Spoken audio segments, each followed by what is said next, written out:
So I learned about this this idea called the region beta paradox, right? So the region beta paradox, imagine that if you were to go a mile or less, you would walk it. And if you were to go more than a mile, you would drive it. Paradoxically, you would go 2 miles quicker than you would go 1 mile. So that means that sometimes worse situations can be better than better situations. And this is an issue when if you only decide to act after you cross a certain threshold of badness or whatever, you can end up being stuck in region beta. So for instance, the friend that should leave his job really, really needs to leave his job, but it's just about passable. His boss isn't that much of a dick. Benefits are okay or whatever. Or the person that's in a relationship with someone that they really don't want to stay with and it's not that brilliant, but it's not that bad. They don't abuse them. Everything's okay. The person that stays in an apartment that's got some mold on the ceiling, but it's not too much mold and whatever.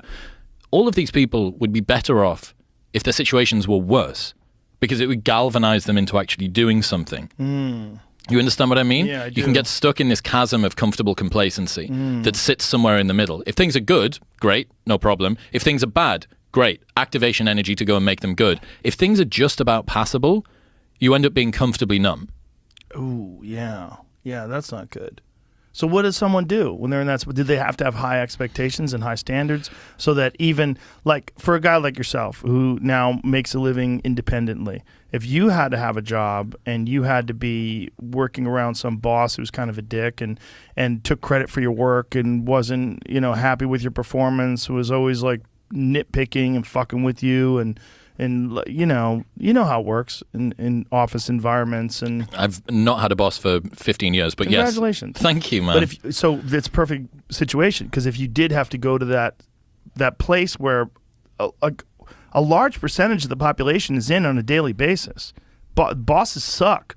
A lot of people have bosses. Yes. A lot of people are in those really suppressive office environments. We're dealing with office politics and egomaniac bosses. That sucks. If you had to go back to that now, it would be horrendous. Yes. But if you were conditioned to it, if it was a normal part of your life, it was just, hey, look, I like playing softball on the weekends with my friends and I love my family. I'll deal with it. I can handle it. But you're like suppressed all day long.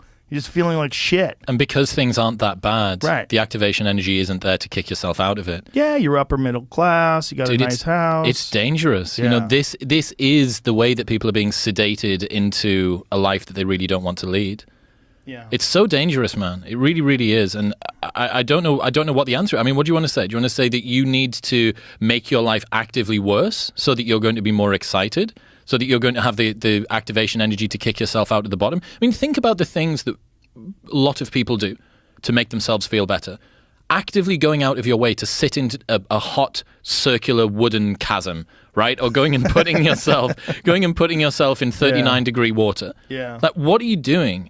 Because the world has become so comfortable, we're having to go out of our way to actively seek discomfort. We inject it into our lives. We artificially inseminate it into our lives without training and hot and cold and meditation and all of the other things that we do, reading, doing deep work, all of those stuff.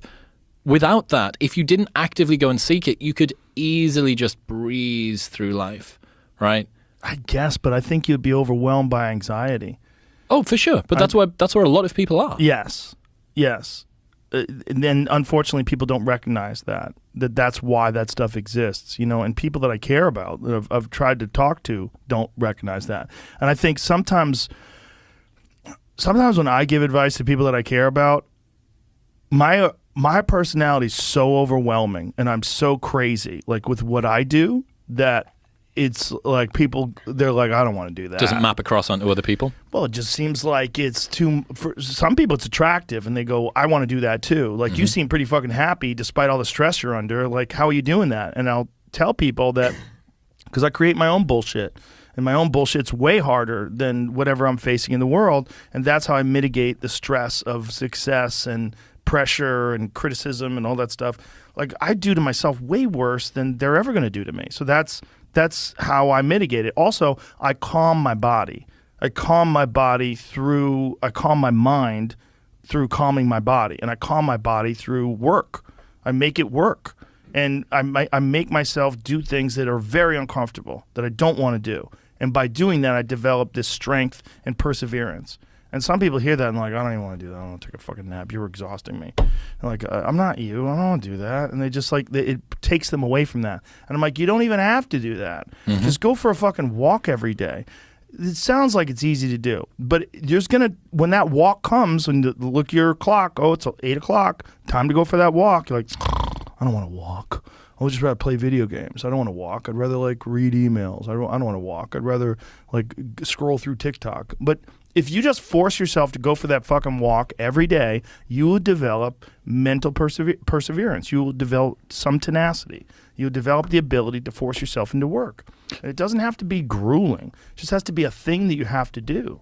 This is the problem, I think, of how mimetic we are and where the culture is and what people are told about what life is supposed to be like. And it's a massive advantage that podcasters have, that there is a direct source from an individual who has managed to get themselves to somewhere that's worthy of having an audience to speak to these people and say, look, maybe the local community and the values and the norms that they've given you aren't all that's out there.